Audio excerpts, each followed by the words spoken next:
So I'll be talking about how do we manage the failing reimplants, and you will agree with me that reimplantation of amputated parts these days is not considered anymore a magic, and it is a commonly performed procedures by most of the hand and microvascular surgeons. But still, the failure of a reimplant still haunts us, and the failure rates can vary depending upon various factors.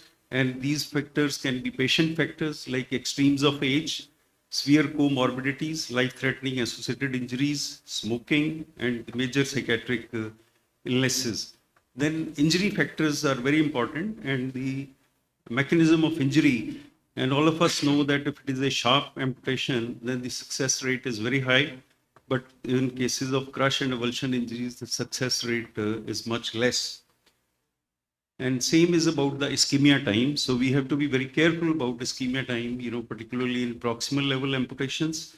But of course, the ischemia time matters in distal amputations also, as far as the success rate is concerned. Then technical factors, that is also very important, because you have to have a sound surgical technique with the availability of high quality operating microscope, instrumentation, and good assistance. That will reduce the failure rate, and the centers which are doing more reimplantations, they will have a higher success rate. So that is another factor. And so what are the preventive strategies? So one is that there are certain general contraindications for reimplantations. If a patient is having associated life-threatening injuries, we must avoid doing a reimplant, because life is more important than the limb. Then chronic debilitating illness, major psychiatric illness, prolonged warm ischemia, particularly in cases of proximal level reimplantations. So we have to be very careful. And multiple level injuries usually is a contraindication. Then another preventive thing is that we must follow a sound surgical technique. You must do the adequate wound debridement, particularly if you are doing a reimplantation in case of a crush and avulsion kind of an injury. Then adequate bone shortening, so that you can do a vessel anastomosis without any tension. Atraumatic tissue handling, adequate vessel preparation, precise suture placement, and the tension-free repair. I think this is something very, very important, because initially, we have a tendency to try to do the direct repair, but whenever you feel that there is a tension at the repair, it's always better to use a vein graft. So you should have a very low threshold for using a vein graft. And in cases of distal digital reimplants, or where the veins are not available, you can use some alternative techniques also for venous drainage. What we do commonly use in particularly distal digital reimplantations is the chemical leaching. For example, this 5-year-old female child had the amputation of the left index and the middle finger at DIP level.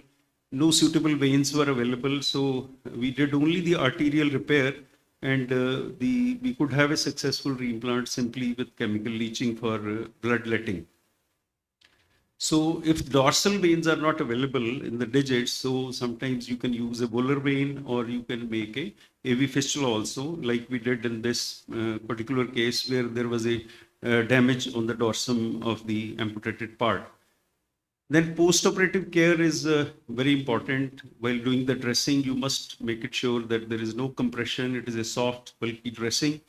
Elevation is very important, and then you must keep the environment warm, and the pain control is very important, because cold as well as pain, that can lead to vasospasm. So that these two things are very important. And if you have particularly done a proximal level reimplantation, then the patient should be monitored in an ICU. And in case you find any deterioration in the general condition of the patient, I think immediately you should go for amputation, because you should not put the life of the patient into danger. And as far as the circulation monitoring is concerned, so circulation should be monitored every hour for the first 24 hours, then every 2 hours for the next 24 hours, and every 4 hours till the patient is discharged. And this can be done clinically by seeing the color, capillary refill, temperature, pinprick, and in proximal level amputation, sometimes you can use a Doppler as well as the pulse oximeter also. In all the patients, we use intraoperative heparinized saline irrigation, and then before the removal of clamps, we almost in all cases, we are giving injection heparin 5,000 units. And in cases of digital reimplants, we give infusion of heparin for about 5 days. And then sometimes platelet aggregation inhibitant agents can be used later. So the chances of failure are maximum during the first 12 to 24 hours, which means during this period, you require a very close monitoring so that you can have an early detection of the vascular insufficiency, because otherwise it may be too late for you to salvage. So I think early detection is something, which is very, very important. And this can be because of the venous insufficiency, or it can be because of the arterial insufficiency. And if it is venous insufficiency, then dark red blood will be there. If you will see that there is a brisk capillary refill, and on pinprick you will find the dark brisk bleeding.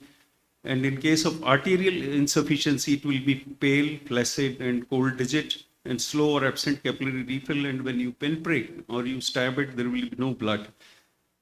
So how do you start? So initially, we will just open the dressing, see for any possible constricting points and remove those.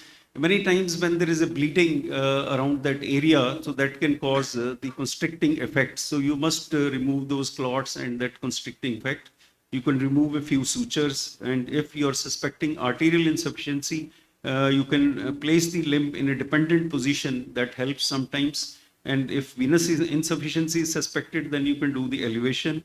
And continuously warming has to be done, and pain and anxiety control should also be done, because these can reverse the vasospasm if it is because of the cold or it is because of the pain. And in all the cases, we give 2,500 to 5,000 units of heparin immediately.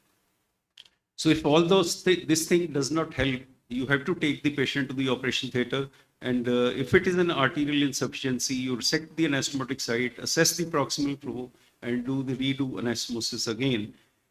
But re-anastomosis should not be performed until unless you get a good proximal flow. So for that, you should try to reverse the vasospasm by using warm saline, xylocaine, or piperine. And sometimes in proximal level, sometimes you may have to use a Fogarty catheter as well. And if it is a venous insufficiency and it is proximal to the distal digital level, you can again, do the re-anastomosis, but make it sure that there is a good venous outflow.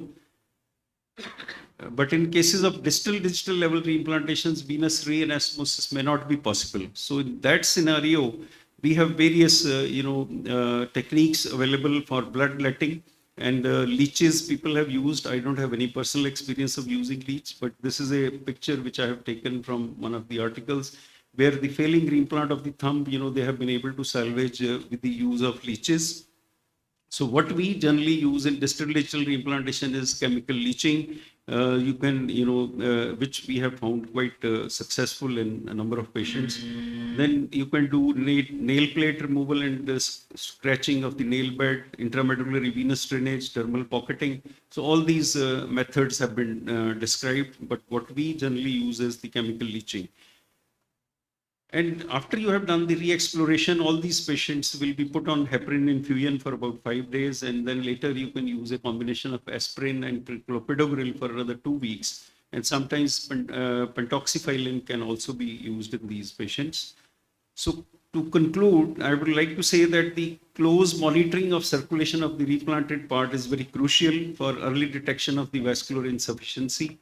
Timely interventions can save a number of failing reimplants. In fact, if you do the timely intervention, you can save almost 60% of these reimplants. And the prevention of failure with judicious selection of patients, sound surgical technique, and good postoperative care with close monitoring can significantly reduce the number of failing reimplants. I think the key is to do a very close monitoring so that you can detect the venous insufficiency or the arterial insufficiency, well in time, and take up the patient for re-exploration if it doesn't help with the conservative measures.